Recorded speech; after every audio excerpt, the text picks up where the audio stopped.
What if I told you the most powerful moment in American justice this year didn't happen in the Supreme Court, didn't trend because of a celebrity, but unfolded in a cramped courtroom in Rhode Island, over a traffic ticket? A rich kid walked in flashing cash, arrogance, and a jaw-dropping threat. "My dad can buy you." He walked out 30 minutes later, in handcuffs. "So, where are you watching from? LA, Chicago, Lagos, Manila? Drop your city below. We're a global family of truth-tellers. And if you believe dignity beats dynasty, if you live for moments when humility silences hubris, then hit subscribe now. Because today, you're about to witness the takedown that broke the internet, restored faith in fairness, and reminded a nation justice isn't for sale, not here, not ever. This wasn't just a reckless driving charge. This was 98 miles per hour, through a school zone. At 3:15 p.m., the dismissal bell had just rung. Backpacks, laughter, crossing guards waving tiny flags. His black Porsche fishtailed past a parked sedan, clipped a bus bumper, kept going. No brake lights, no pause. Just the screech of rubber and the thud of impact, caught on 3 phones, 2 dash cams, and one trembling 911 call from a teacher who whispered. He didn't even look back. His name? Ethan Vance. 22. 3rd DUI in 2 years, 2 sealed settlements. One pattern: money moved faster than accountability. His father's private equity firm donates 6 figures annually to both parties. Insurance, they call it. But here's why this moment detonated. Across America, people are exhausted. Exhausted by CEOs who treat fines like line items, by heirs who act like the law is a suggestion, by the quiet erosion of a sacred belief that no one is above the line painted on the road, the rule written in the code, the truth spoken in a courtroom. When Ethan smirked and said, "My dad can buy you," he wasn't just threatening a judge, he was testing a covenant, the one that says, in this country your character matters more than your capital. And what happened next? It wasn't punishment. It was prophecy, a reckoning so precise, so human, it went viral before the cuffs even clicked shut. Because this wasn't about one kid. It was about which America wins, the one where power buys silence, or the one where a single voice, steady and just, says, enough. But to understand how Judge Caprio dismantled an empire of entitlement in under half an hour, we need to go back to the boy who once sold fruit for pennies and learned the weight of a promise. Ethan Vance didn't wake up arrogant. He was trained to be. From age 6, his birthday parties weren't at Chuck E. Cheese. They were at private compounds in Aspen, where hired actors played Secret Service agents, and his gift was a platinum debit card with no spending limit. His childhood wasn't filled with bedtime stories. It was filled with strategy sessions. Never admit fault. Always control the narrative. If you can't win the fight, buy the ring it's held in. His father didn't say, "I love you." He said, "I invested in you." And that investment came with ROI, perfection, prestige, power. Fail a test? A tutor erased the grade. Crash a car at 16? A lawyer erased the record. Get caught cheating. A 6-figure donation erased the scandal. Consequence wasn't a teacher. It was a myth, like dragons or fairness. By college, Ethan believed morality was a tax the poor paid to keep the rich comfortable. He wore confidence like cologne, thick, synthetic, overpowering, but underneath, a gnawing dread. Because 3 weeks before court, his father's empire began cracking. SEC subpoenas, leaked emails, whispers of offshore shell games. The family dinner table turned silent. His father's voice, once booming, now clipped. "Don't embarrass me. Not now." That pressure, the fear of being the weak link in a dynasty built on intimidation, is what made him snap in that courtroom. Not strength, panic. He didn't say, "My dad can buy you," because he believed it. He said it because he needed to. He needed the world, and himself, to still believe the illusion. But here's the tragic irony. His father's greatest lesson backfired. Money is oxygen, he'd preached. So when Ethan stood before Judge Caprio, gasping for control, he reached for the only breath he knew: cash. And in that desperate grab, he exposed the hollowness at the core of everything he'd been sold. His $4,200 sneakers, bought. His Ivy League degree, bought. His freedom, he assumed, prayed. It too had a price tag. What he didn't know, what no one in his gilded cage had ever taught him, was that some men don't trade in currency. They trade in conscience. And the man in the black robe? He'd stopped breathing someone else's air decades ago, which is why, when Ethan's bluff hit the table, the house didn't fold. It called, and the next voice he heard wouldn't be his father's lawyer. It would be his own, shaking, as the bailiff stepped forward. Frank Caprio didn't inherit his authority. He forged it. Born in a two-room apartment above his father's barbershop in Providence's Federal Hill neighborhood, young Frank learned early, dignity isn't given. It's built. Every morning before school, he pushed a wooden cart down Atwell's Avenue, selling apples, pears, and hope, 3 for $0.25. No change. "Pay me tomorrow," he'd say. And 97% did. Why? Because trust, his father taught him, is the only currency that compounds. At night, while other kids played, Frank scrubbed floors at the public library, earning pennies, but stealing something priceless: knowledge. He read law books under flickering fluorescence, tracing the words of Thurgood Marshall and Brandeis, with ink-stained fingers, dreaming not of power, but protection, for people like Mrs. Esposito, the seamstress who paid her traffic fine in handmade gloves. He put himself through Suffolk law working graveyard shifts at a textile mill, hands raw, eyes burning, heart steady. His first courtroom wasn't marble and mahogany. It was a folding table in a church basement, mediating landlord disputes for immigrants who trembled at the word judge. He learned to listen, not just to facts, but to fear, to pride, to the unspoken plea behind every "yes, Your Honor." When he finally ascended the bench, he made 2 promises. He'd never wear his robe until the defendant was seated, because equality begins with posture, and he'd never sentence someone he wouldn't invite to his kitchen table. That's why, decades later, his courtroom feels less like a tribunal and more like a reckoning with your better self. He's waived fines for grandmothers choosing between insulin and tickets. He's let children sing happy birthday to their jailed parents as payment. He's looked into the eyes of addicts and said, "I see you.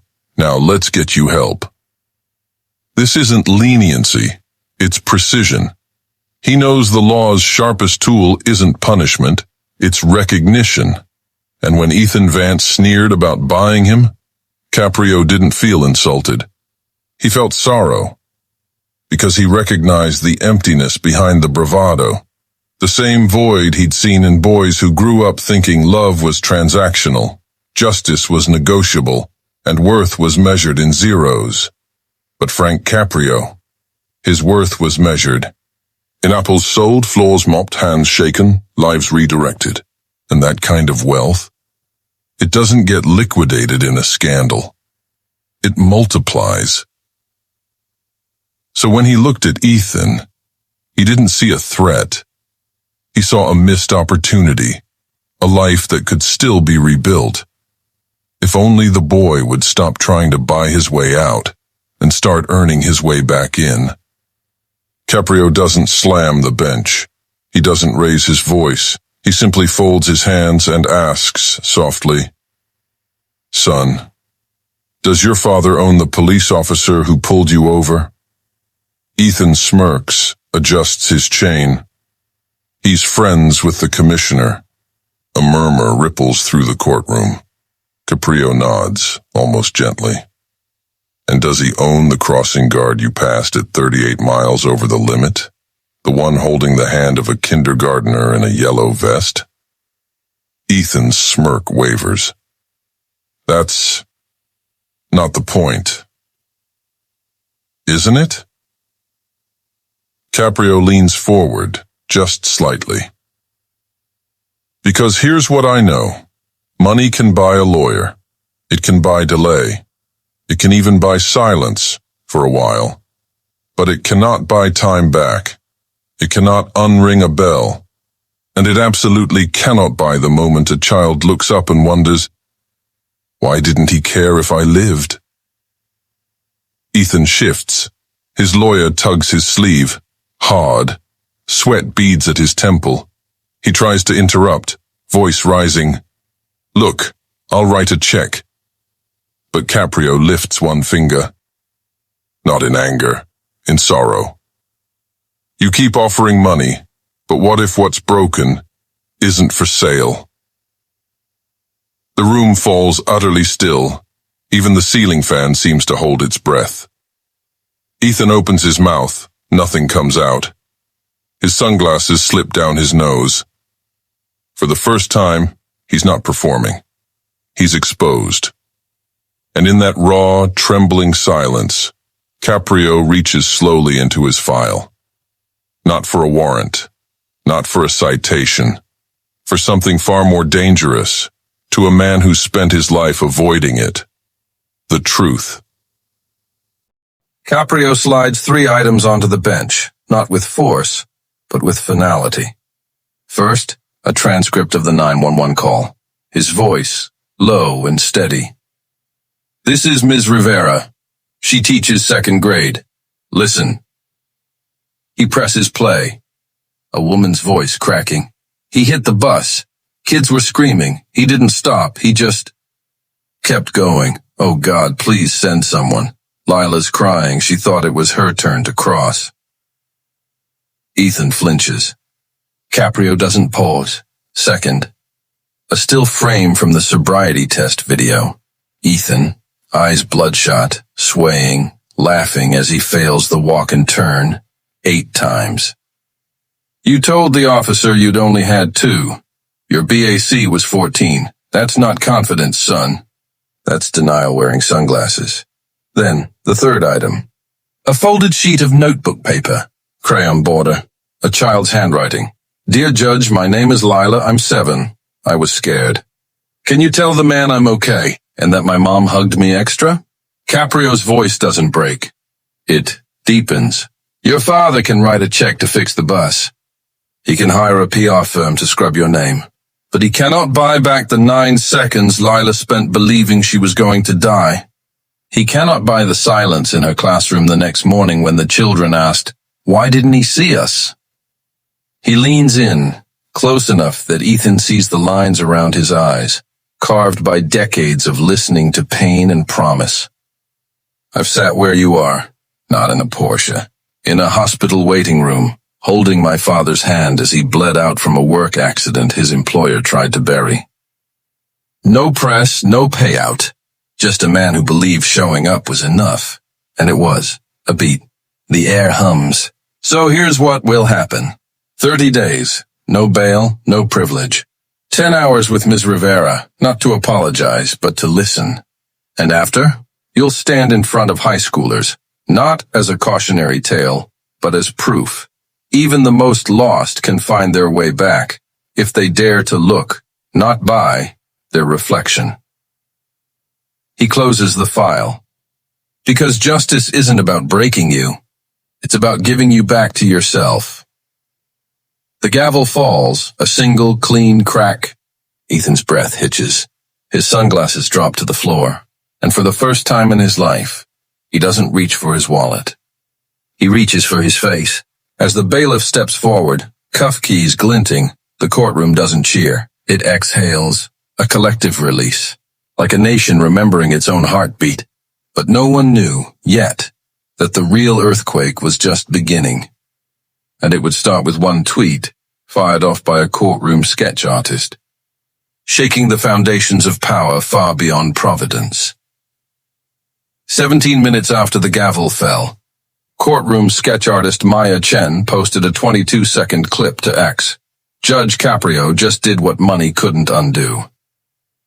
Within the hour, it had 2.1 million views. Not because of outrage, but because of relief. A nurse in Detroit tweeted, "Cried in the break room. My son's in middle school. Today, I believe he'll be seen." A delivery driver in Queens. "My license got suspended for missing a payment. Judge gave me grace. This is why." Real justice exploded. Not as a slogan, but as a movement. Memes flooded TikTok. Side-by-side images. Ethan's backwards Patek. Caprio's worn leather portfolio. What 200 buys versus what $0 buys your soul. Late that night, the bus driver, Ms. Rivera, went live, not to gloat, but to hold up Lila's drawing. "Be brave," she whispered. "He called me this afternoon. From the cell, asked if Lila likes blueberries. Said he wants to bring her some when he's earned the right." The ripple turned to wave. By dawn, 3 state legislators introduced the Caprio Standard, mandating restorative dialogue in first-offense traffic felonies. A quiet billionaire, whose own son died in a DUI crash, donated $1.2 million to Caprio's youth mentorship fund. No press release. Just a note. "Thank you for saying what we were too broken to." And then, the twist no one predicted. Ethan's father's firm lost 2 major pension fund contracts in 72 hours. Investors cited reputational risk, not from the crime, from the contempt. Even Fox Business ran a segment, not mocking, but marveling. When accountability goes viral. But the most powerful moment? Unseen by cameras, that Sunday, a line formed outside Providence City Hall. Teenagers, immigrants, single parents, waiting not for permits, but for Caprio's office hours. One young man, hoodie pulled low, handed an intern an envelope. Inside, a $50 money order and a note. "For Lila's classroom. I got my license back last week. Judge gave me a second chance. I'm paying it forward." The system didn't break that day. It breathed, and as the world scrolled, shared, and whispered, "This is possible." A new truth took root. Justice isn't a relic. It's a revival. But the final act? The one that turned moment into legacy? That came not from a courtroom, but from a kitchen table, where a judge opened his journal and wrote 3 words that would echo far beyond Rhode Island. That night, beneath a single desk lamp, Judge Caprio opened his worn leather journal, the same one he's kept since law school, and wrote in careful script, "Power reveals. It doesn't create." He didn't write about the gavel, the viral fame, the handcuffs. He wrote about Lila's drawing, about the delivery driver's text, about the quiet knock on his door that afternoon. A former defendant, now a community college grad, dropping off homemade Zeppole for the judge who saw me. This is the truth no headline can capture. Justice isn't a spectacle. It's a covenant, renewed every time someone chooses mercy over mockery, accountability over advantage, humanity over hierarchy. They told us the system was rigged, that the game was fixed for the few. But in that courtroom, something ancient stirred. The idea that fairness isn't a privilege to be purchased, but a birthright to be protected. That your worth isn't tied to your net worth, your zip code, or your father's name. It's tied to your willingness to look another person in the eye and say, I see you. And you matter. Caprio didn't win because he had authority. He won because he refused to weaponize it.